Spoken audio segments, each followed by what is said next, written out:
Hi everyone, सभी प्यारे बच्चों का वेलकम करता हूँ। स्पेशल क्लास है आज की। और देखो, गारंटी तो मैं नहीं लूँगा, लेकिन फिर भी गारंटी शुदा ही मैं आपको बता देता हूँ। जो अगले 10 से 12 मिनट में आप सुनेंगे पढ़ेंगे, आपको किसी यूट्यूब चैनल पे किसी टीचर की पेड या फ्री क्लास में नहीं मिलने वाला है। तो ये क्लास मेरे लिए नहीं है, आपके लिए, आपकी ज़िंदगी बनाने के लिए। जब आपके पास टाइम हो तब इत्मीनान से बैठ करके 10 से 15 मिनट की इस क्लास को आपको लेना है। शुरू कर लेते हैं। इंग्लिश आप क्यों नहीं पढ़ पाते हैं? लंबे लंबे सेंटेंसेस आते हैं आरसी के, है ना, और आप उनको स्किप कर देते हो क्योंकि वो सेंटेंस में सर पाँव समझ नहीं आ रहा आपको, कौन सब्जेक्ट कौन वर्ब क्या कहना चाहता है, क्या बताना चाहता है। तो इस समस्या पे आपको एक्शनेबल इंफॉर्मेशन देने वाला हूँ। 4 तरह की ट्रिक्स आपको लगानी है, 4 स्ट्रक्चर्स को पकड़ना है। मेरे ख्याल से हर सेंटेंस आप उससे ब्रेक कर लेंगे, और ब्रेक करने के बाद पढ़ना बहुत आसान होता है। तो शुरू करते हैं क्लास को। ज़रूर से एक लाइक देना, एक शेयर देना इस क्लास को किसी ऐसे स्टूडेंट के साथ जो इंग्लिश में बहुत परेशान है। आपका एक छोटा सा शेयर किसी की ज़िंदगी बदल सकता है। देखो जी, ये सेंटेंसेस जो इंग्लिश में आप देखते हो ना, सिंपल वाले, सबसे पहले सिंपल से शुरू करूँगा मैं। ये सेंटेंसेस पढ़ने में ईजी होते हैं। I am a good boy, she is my student, they are my neighbours, GDP numbers bring cheer in the election year. इस तरह के सेंटेंसेस आप पढ़ भी लेते होंगे। जीडीपी नंबर्स ले करके आते हैं खुशी को, चीयर को, इलेक्शन वाले साल में, इलेक्शन ईयर में। और यहीं से आपकी जर्नी शुरू होती है समझने की, अंडरस्टैंडिंग की। देखो, ये जो जीडीपी नंबर्स हैं यानी जीडीपी के आंकड़े, ये इस सेंटेंस का सब्जेक्ट है। और जो ब्रिंग लिखा हुआ है, ब्रिंग ब्रिंग का मतलब होता है लाना, यह है इस सेंटेंस की वर्ब। इस तरीके से ये सिंपल सेंटेंसेस को सब्जेक्ट और वर्ब के सारे आप आसानी से पकड़ लेते हो। अब मैं थोड़ा थोड़ा टेम्पो बढ़ाता जाऊंगा, इन सेंटेंसेस को कॉम्प्लेक्स करता जाऊंगा, पर पैटर्न यही रहेगा जो पैटर्न आपने शुरुआती सेंटेंस में देखा। मीनिंग निकाल लिया सेंटेंस का आपने इजीली। चलो अब और आगे बढ़ते हैं, थोड़ा और कॉम्प्लेक्स बनाता हूं। GDP numbers bring cheer in the election year, indicate good performance of the economy and merit more scrutiny. GDP numbers cheer को लेकर के आते हैं, खुशी को लेकर के आते हैं इलेक्शन वाले साल में। इंडिकेट करते हैं, दर्शाते हैं बहुत अच्छी परफॉर्मेंस को, हमारी अर्थव्यवस्था यानी इकॉनमी की। और ये नंबर्स मेरिट करते हैं, रिक्वायर करते हैं, ज़रूरी बनाते हैं और ज़्यादा स्क्रूटनी को और ज़्यादा जांच को। सेंटेंस वही है, लेकिन सिंपल सेंटेंस में सब्जेक्ट की वर्ब्स एक से ज़्यादा हैं। सब्जेक्ट अभी भी जीडीपी नंबर्स है, लेकिन जीडीपी नंबर्स ना केवल ब्रिंग करेगा चीयर को इलेक्शन ईयर में, बल्कि वो इंडिकेट भी करेगा, दिखाएगा भी अच्छी परफॉर्मेंस को, और वो मेरिट भी करेगा, ज़रूरी भी बनाएगा और स्क्रूटनी को। देखा, वही पैटर्न है। सेंटेंस बड़ा हो गया, लेकिन सब्जेक्ट अभी भी जीडीपी नंबर्स है, और उसकी 3 वर्ब्स हैं। तीनों वर्ब्स को जोड़ने का तरीका क्या है? आप उन सभी वर्ब्स के बीच में कॉमा प्लेस करते जाएं, और लास्ट वाली जो वर्ब है, तीसरी, चौथी, पांचवी, छठवीं, आठवीं, 10वीं, जो भी लास्ट वाली वर्ब है, उससे पहले एंड को प्लेस कर दें। मेरे ख्याल से इतना सब समझ पा रहे होंगे। ठीक है, अगर ये नहीं समझ पा रहे हो तो फिर आपको ये वीडियो आपके लिए सही नहीं है, क्योंकि आपका फिर ABC से शुरू करवाना पड़ेगा आपको। समझ पा रहे हो ना, आप कॉम्पिटिटिव एग्जाम्स की तैयारी कर रहे हो। ये बहुत सिंपल सेंटेंसेज है जो सबको बिना किसी एफर्ट के समझ में आने चाहिए। अब शुरू होती है यहाँ से कहानी बड़े सेंटेंसेस की जो आप समझ नहीं पाते हो। चलो, स्ट्रक्चर नंबर 2 आपको बताता हूँ। देखो, कभी कभी क्या होगा, सेंटेंसेस तो इसी पैटर्न में होंगे, बिल्कुल सेम टू सेम, यही सब्जेक्ट और उसकी वर्ब, लेकिन बीच में कुछ है ना, एक्स्ट्रा एडिशनल इंफॉर्मेशन रखी होगी जो आपके सेंटेंस की अंडरस्टैंडिंग को गड़बड़ करेगी। जैसे GDP numbers which were released by the ministry bring cheer in the election year. GDP numbers जो कि रिलीज़ किए गए थे मिनिस्ट्री के द्वारा, ये पूरी बात जो है विच वर रिलीज्ड, ये जीडीपी नंबर के बारे में एडिशनल इंफॉर्मेशन देने वाली बात है। ये नंबर्स चीयर करते हैं या चीयर को लाते हैं इलेक्शन वाले साल में। पैटर्न देखो सेंटेंस का। अगेन, जीडीपी नंबर्स आपका सब्जेक्ट है, ब्रिंग इनकी वर्ब है, सब्जेक्ट्स की, है ना, नंबर्स की। और जो बीच में आपने देखा विच were released by the ministry, ये जो बीच में आप देख रहे हो, ये क्लोज है। इसमें भी एक सब्जेक्ट है विच और वर्ब है इसकी वर रिलीज्ड। ये पूरा क्लोज कहलाता है एडजेक्टिवल क्लोज या रिलेटिव क्लोज, और ये एडिशनल इंफॉर्मेशन देता है उस नाउन के बारे में जिसके बाजू में जनरली ये रखा होता है। तो ये पूरा जो आप बीच में देख रहे हो ना, आप कंफ्यूज ज़रूर हो रहे हो उससे, लेकिन इसका काम सिर्फ इतना है जीडीपी नंबर के बारे में एडिशनल इंफॉर्मेशन देना। तो जब जब आपको विच, वट, हु, वाई इस तरह के जब आपको वर्ड्स मिले तो समझ लेना कुछ एडिशनल इंफॉर्मेशन आपको दी गई है। मेन सेंटेंस आपका अभी भी नंबर्स और ब्रिंग से ही बना है। चलो इसको और आगे बढ़ाते हैं। यहां लिखा हुआ है विच were released by the ministry. ये है एडजेक्टिवल क्लोज, क्योंकि इसमें एक सब्जेक्ट है विच और इसकी वर्ब है वर रिलीज्ड। लेकिन कभी कभी सेंटेंसेस के अंदर कोई क्लोज नहीं मिलेगा, बल्कि आपको मिलेगा एक फ्रेज। सेंटेंस वही है, GDP numbers released by the finance ministry this week bring cheer in the election year. Subject अभी भी जीडीपी नंबर्स है, ब्रिंग अभी भी इसकी वर्ब है। बीच में जो आप देख रहे हैं ये पूरा का पूरा एक एडजेक्टिवल फ्रेज है। अब फ्रेज क्या होता है? जिसमें सब्जेक्ट और वर्ब अलग अलग ना पड़े हों। यहाँ पे रिलीज्ड वर्ब की थर्ड फॉर्म एडजेक्टिव लगाया गया है नंबर्स के लिए। कौन से नंबर? जो रिलीज हुए थे मिनिस्ट्री के द्वारा। यहाँ विच वर भी लगा सकते थे तो क्लोज बन जाता, उसको निकाल दिया तो फ्रेज बन गया। मीनिंग अभी भी उतना का उतना ही है, और कॉमास को बीच में से हटा दिया गया क्योंकि अब क्लोज की ज़रूरत नहीं है। ठीक है, चलो अब मैं एक सब स्टेप और ऊपर आपको लेकर के आता हूँ। इससे भी कॉम्प्लेक्स सेंटेंसेस को समझने की कोशिश करेंगे। GDP numbers coming this week could bring cheer in the election year. वही सेंटेंस, जीडीपी नंबर्स सब्जेक्ट है, ब्रिंग जो है ब्रिंग इसकी वर्ब है, और जो बीच में आप देख रहे हैं वर्ब के आईएनजी फॉर्म से शुरू होने वाला एक वर्ड कमिंग। देखो पिछले वाले सेंटेंस में आया था रिलीज्ड, वर्ब की थर्ड फॉर्म से शुरू होने वाला वर्ड, इसको बोलते हैं पास्ट पार्टिसिपल एडजेक्टिव। इसका काम होता है पास्ट में हो चुकी हुई एक बात को बताना, नंबर्स जो कि रिलीज हो चुके हैं। लेकिन ये जो प्रेजेंट पार्टिसिपल है जो वर्ब की आईएनजी फॉर्म से बना है, ना कि वर्ब की थर्ड फॉर्म से। इसका मतलब होता है जो काम अभी हो रहा है। नंबर्स जो कि रिलीज हो रहे हैं इस वीक, नंबर्स जो कि इस वीक में रिलीज होने वाले हैं, हुए नहीं है अभी। GDP numbers which are coming this week या coming this week could bring cheer in the election year. तो इस तरीके से वर्ब के आईएनजी फॉर्म लगा करके भी कभी कभी नाउन्स की एडिशनल इंफॉर्मेशन दी जाती है। इस इंफॉर्मेशन को आपको अलग कर देना है और बाकी सेंटेंस को पढ़ लेना है। फिर इस इंफॉर्मेशन को आपको फिट कर देना है जिस भी चीज़ के लिए या नाउन के लिए, जैसे यहाँ नंबर्स के लिए इंफॉर्मेशन दी गई थी। तो ये होते हैं simple sentences with adjectival clause या एडजेक्टिवल फ्रेज। अब ये जो स्ट्रक्चर आपने देखी, इससे एक लेवल और ऊपर जाएंगे। एडजेक्टिवल से एडवर्बियल क्लोज और फ्रेजेस को देखेंगे कैसे वो आपके सेंटेंस के बीच में पड़े होते हैं।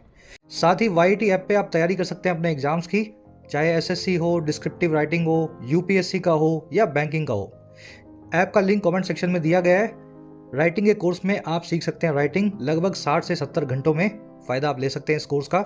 UPSC के कोर्स में आप अपना मीडियम चेंज कर सकते हैं, किसी और लैंग्वेज से इंग्लिश में माइग्रेट कर सकते हैं। UPSC के सभी एस्पेक्ट्स कवर्ड हैं, answer writing, essay writing, descriptive writing, CSAT। SSC और बैंकिंग के कोर्स में आपको सारे वैरायटी के क्वेश्चन सोल्व करना सिखाया जाता है। 100 से 1.25 घंटों के कोर्सेज हैं, आप भरपूर अपनी प्रैक्टिस कर सकते हैं। कोई क्वेश्चन हो, क्वेरी हो, टीम का नंबर है व्हाट्सएप, आप इस नंबर पे टीम से जुड़ सकते हैं वाया व्हाट्सएप।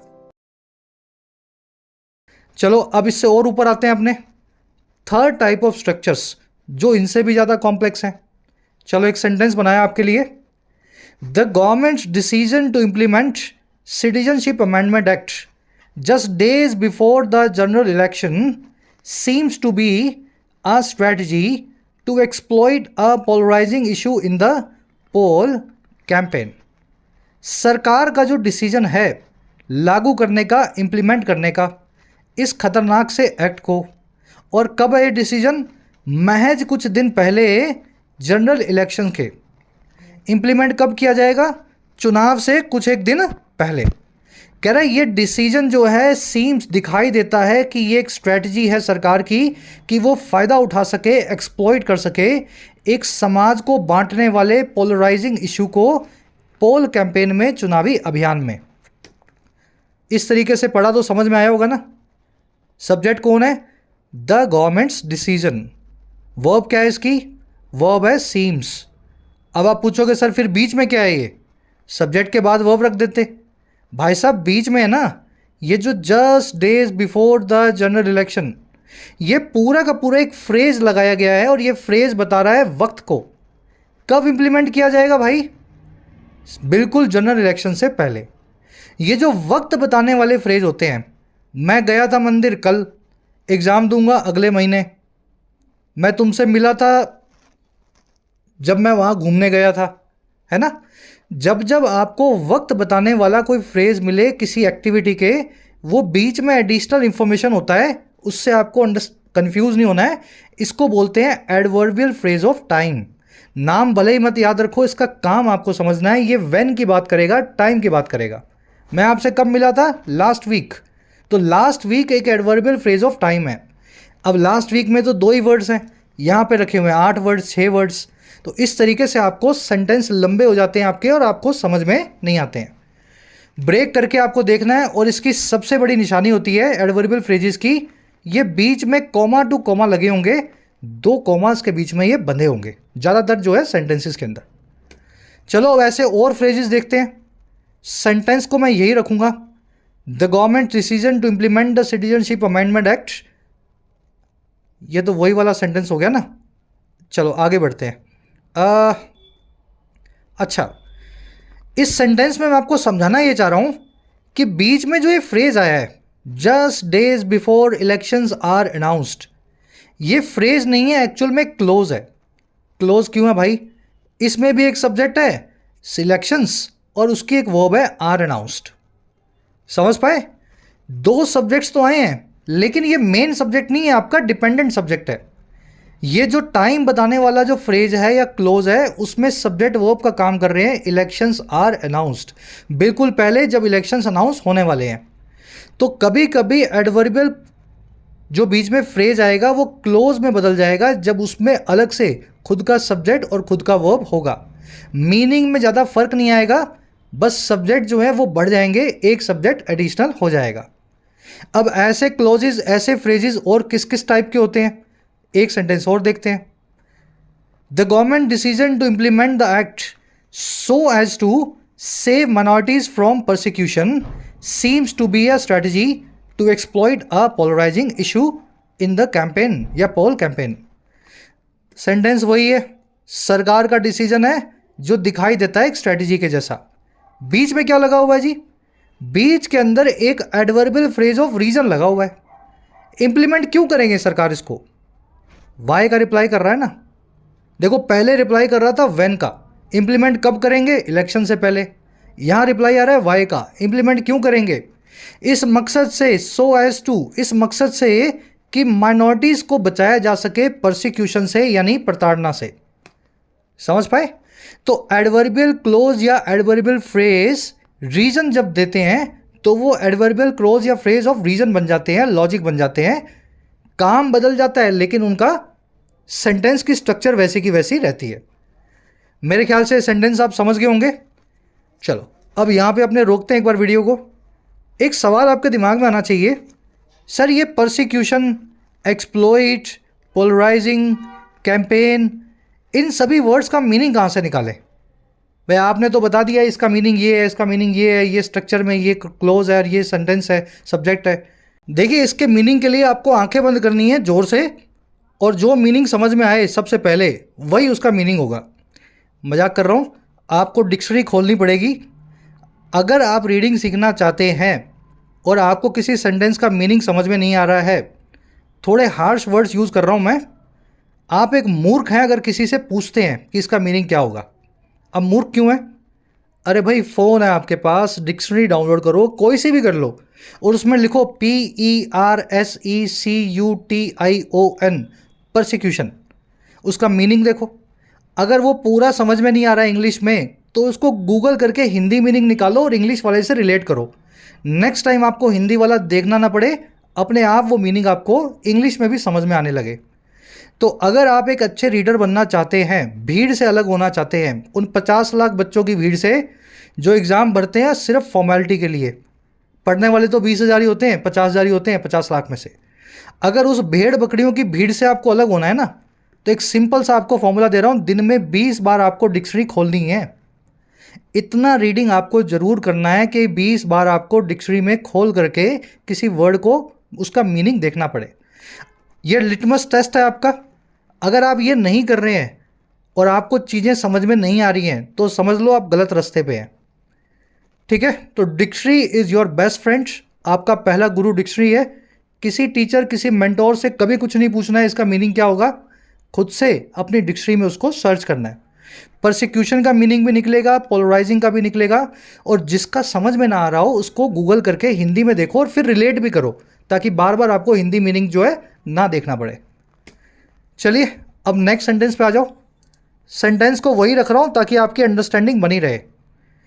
सरकार का डिसीजन इंप्लीमेंट करने का इस एक्ट को in some states of northern India, उत्तर भारत के कुछ राज्यों में, अगेन आगे वही है, seems to be a strategy. Subject वही, वर्ब वही, बीच में एक फ्रेज आया हुआ है in some states of northern India. कहाँ इंप्लीमेंट किया जाएगा भाई? उत्तर भारत के कुछ राज्यों में। तो ये जो वेयर का रिप्लाई कर रहा है ये एडवर्बियल फ्रेज ऑफ प्लेस है। जब वेयर का रिप्लाई करे तो प्लेस वाला फ्रेज, टाइम का करे तो टाइम वाला फ्रेज, लॉजिक बताए, रीजन बताए तो लॉजिक वाला फ्रेज, है ना। नाम बदलते जाएंगे इनके, सेंटेंस के फॉर्मेट में, ओवरऑल पैटर्न के अंदर ये वैसे के वैसे ही पड़े रहेंगे। चलो एक सेंटेंस और बनाते हैं। वही सेंटेंस, बीच में मैंने क्या डाल दिया, इन अ वेरी स्ट्रिक्ट मैनर। सरकार का डिसीजन है इंप्लीमेंट करने का इस एक्ट को बहुत स्ट्रिक्ट मैनर में। ये जो इन अ वेरी स्ट्रिक्ट मैनर है, ये फ्रेज आपको बता रहा है कि इंप्लीमेंट कैसे किया जाएगा। हाउ का रिप्लाई कर रहा है, इसको अंग्रेजी में हम बोल देते हैं एडवर्बियल फ्रेज ऑफ मैनर। तरीका बताने वाला फ्रेज है। हाउ का रिप्लाई करेगा तो मैनर। समझ गए इतना? चलो अब इन सबको मिक्स कर दोगे तो भाई साहब द हिंदू के सेंटेंस बन जाएंगे बड़े बड़े, जो कि स्ट्रक्चर नंबर 4 में अपने देखेंगे। जो जो आपने पीछे देखा एक बार उसको रिपीट कर लो, और फिर चौथे नंबर वाली जो स्ट्रक्चर्स हैं इसमें सारी चीज़ें मिक्स्ड होंगी। सेंटेंस देखो, while the markets have cheered the NSO's estimate of a robust growth in GDP. While का मतलब है जहां या जबकि।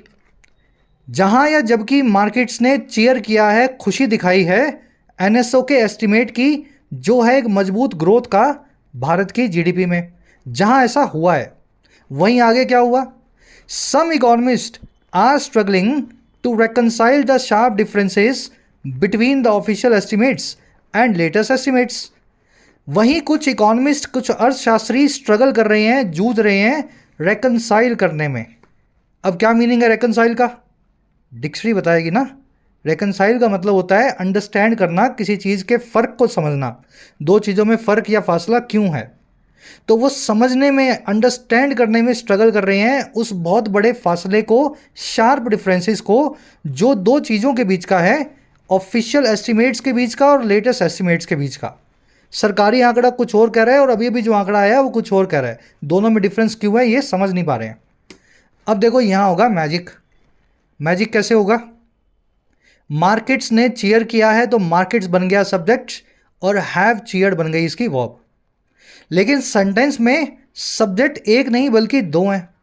दूसरा सब्जेक्ट कहाँ है? सम इकोनॉमिस्ट जो है दूसरा सब्जेक्ट है और आर स्ट्रगलिंग इसकी दूसरी वर्ब है। दो सब्जेक्ट्स और दो वर्ब्स वाले सेंटेंस, जिनको कंपाउंड या कॉम्प्लेक्स सेंटेंस बोलते हैं, ये सेंटेंसेस जब भी आपको मिले तो समझ लेना बीच में एक कंजंक्शन लगी हुई है जो दो सब्जेक्ट्स को मिला रही है। कितने सब्जेक्ट्स हैं सेंटेंस में? एक सब्जेक्ट, दूसरा सब्जेक्ट, तो कंजंक्शन कितनी होगी? एक। मान लीजिए तीन सब्जेक्ट होते तो कंजंक्शन कितनी होती? दो। मान लीजिए 10 सब्जेक्ट होते, जस्ट अ मिनट, मान लीजिए 10 सब्जेक्ट होते तो कंजंक्शन होने वाली थी 9। जितने सब्जेक्ट होंगे -1 आपको एक कंजंक्शन जो है मिलेगी। ठीक है, तो मार्केट्स पहला सब्जेक्ट, दूसरा सब्जेक्ट और उसकी वर्ब इकोनॉमिस्ट। कंजंक्शन है यहाँ पे वाइल। वाइल का मतलब होता है जहां या जबकि।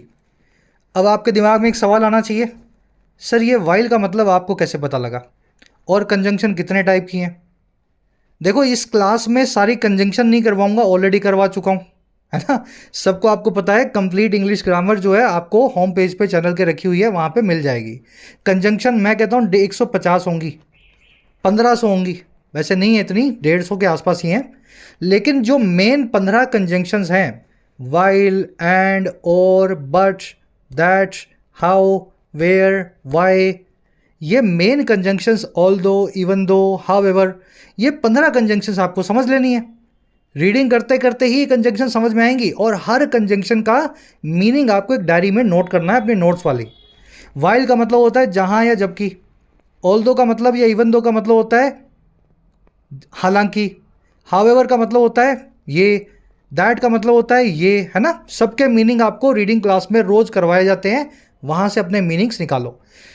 आपकी लड़ाई, आपका संघर्ष आपको लड़ना है, मैं आपको गाइड कर सकता हूँ। एक एक बच्चे को उंगली पकड़ के चलाना किसी टीचर का ना फर्ज है ना उसकी हिम्मत है ना। थोड़ा आपको मेहनत करके जतन डालने पड़ेंगे इन चीज़ों में।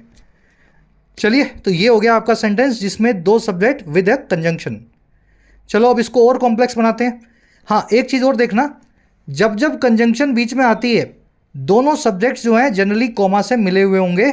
जैसे दूसरे सब्जेक्ट से पहले आपको यहां कॉमा लगा हुआ दिख रहा है। When civilian groups resort to violence against state actors, people call into question the maintenance of law and order. जब सिविलियन ग्रुप्स जो हैं रिसोर्ट टू करते हैं, रिसोर्ट टू करना, किसी चीज़ पे उतर आना, किसी चीज़ को जरिया बना के उससे अपना काम निकालना। अगेन एक वर्ड है जो डिक्शनरी में आपको देखना है, रिसोर्ट वर्ड को चेक करो, वर्ब होगी यहाँ पे। जब सिविलियन ग्रुप्स उतर आते हैं, आम आदमी उतर आता है वायलेंस या हिंसा पे स्टेट एक्टर्स के सामने। स्टेट एक्टर्स गूगल करेंगे तो आपको पता लगेगा सरकारी मशीनरी के सामने। तब लोग जो हैं कॉल इनटू क्वेश्चन करने लगते हैं, सवालों में खींचने लगते हैं maintenance of law and order को, कानून व्यवस्था की मेंटेनेंस को।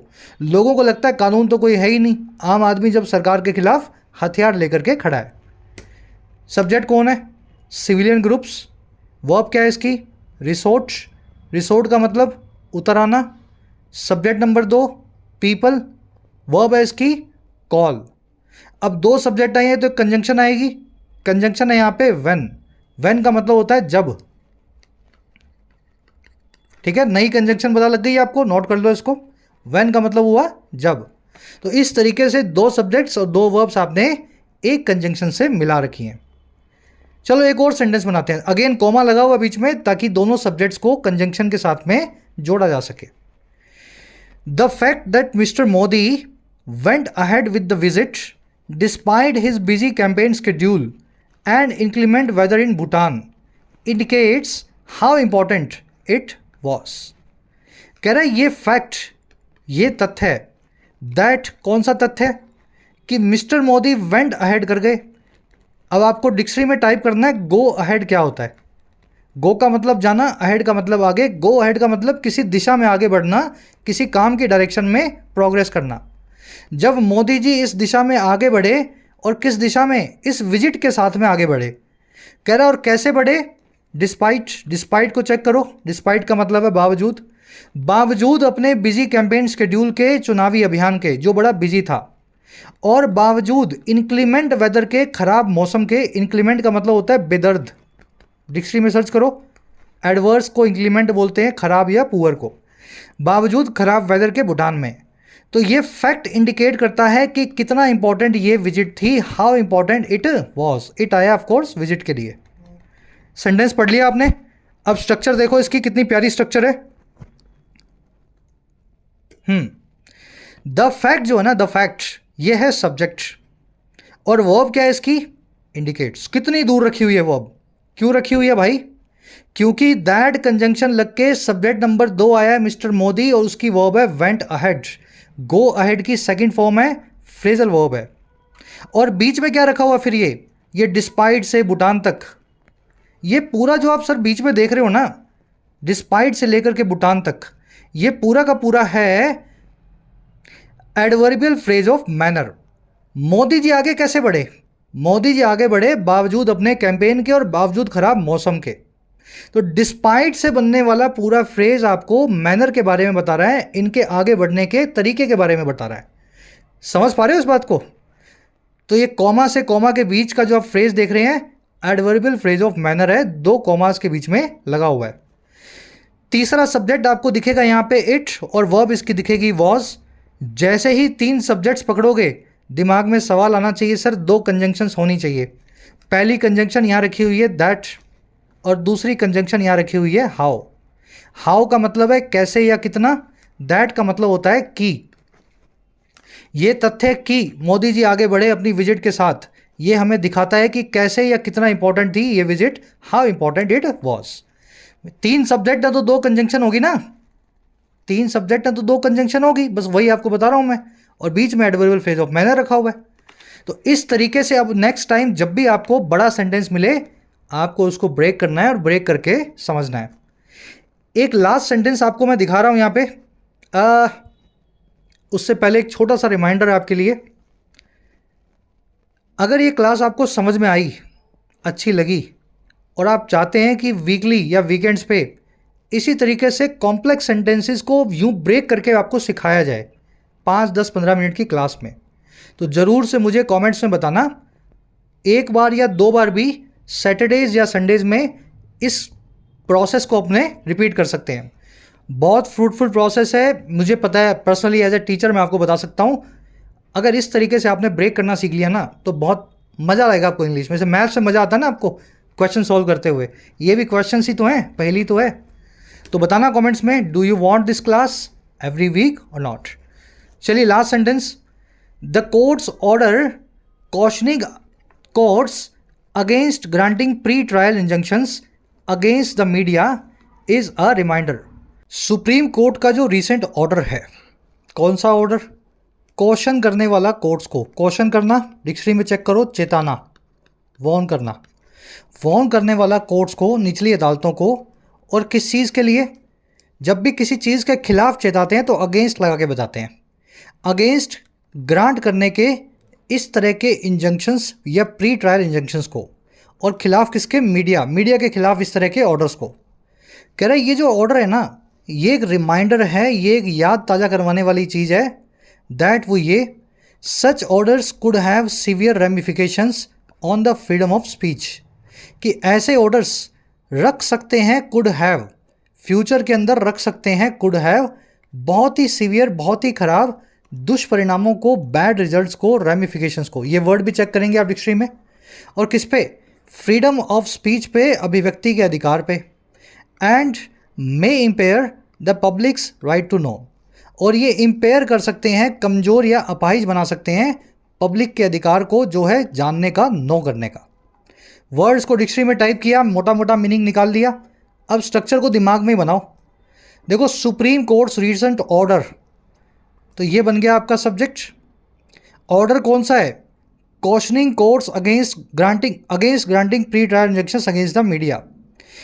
इस ऑर्डर के लिए वर्ब की आईएनजी फॉर्म लगा करके एडिशनल इंफॉर्मेशन दी गई है। ये वो ऑर्डर है जो क्वेश्चन करता है या क्वेश्चन करने वाला है या चेताने वाला है। तो ये बन गया जी एडवर्बियल फ्रेज, जो कि ऑर्डर के बारे में, नाउन के बारे में कुछ एक्स्ट्रा बता रहा है। और देखो बिल्कुल इसके बाजू में रखा हुआ है एडिशनल इंफॉर्मेशन देता हुआ। फिर क्या रखा हुआ है? फिर रखी हुई है वर्ब यानी कि इज। उसके बाद में रखी हुई है कंजंक्शन यानी कि दैट। कंजंक्शन आई है तो एक सब्जेक्ट और आएगा। सब्जेक्ट नंबर 2 आया हुआ है सच ऑर्डर्स। सच ऑर्डर्स की वर्ब है कुड हैव। लेकिन आप आगे देखेंगे एक कंजंक्शन आपको और मिलेगी एंड, और दूसरी वर्ब रखी हुई मिलेगी मे इम्पेयर। तो कंजंक्शंस कभी कभी 2 वर्ब्स को भी मिला देती हैं, जैसे कि एंड कंजंक्शन ने सच ऑर्डर्स नाम के सब्जेक्ट नंबर 2 की 2 वर्ब्स को जोड़ दिया, could have and may empire. समझ पाए? तो ये है इतने बड़े सेंटेंस का छोटा सा पोस्टमार्टम जो दिमाग में आपको करना है, और हर सेंटेंस को इसी तरीके से खेल करके उसके साथ आपको दिखाना है। चलिए रैप अप करेंगे क्लास को यहीं पे। अच्छी लगी हो तो ज़रूर से बताना। नेक्स्ट क्लास आपको कब चाहिए ज़रूर से कमेंट सेक्शन खुला हुआ है, you can give me a better idea. जिन बच्चों को कोर्सेज की ज़रूरत है, एक्स्ट्रा क्लासेस की ज़रूरत है, you can take the benefits of the courses. Application को डाउनलोड करें, YT ऐप को, आपको राइटिंग का, SSC का और बैंकिंग का, इनफैक्ट UPSC का भी कोर्स मिल जाएगा। अफोर्डेबल कोर्सेज है, मेहनत करना चाहते हैं तो ऐप को डाउनलोड करें, कमेंट सेक्शन में लिंक रखा गया है, you can take the benefits. चलिए, अंटिल देन साइनिंग ऑफ।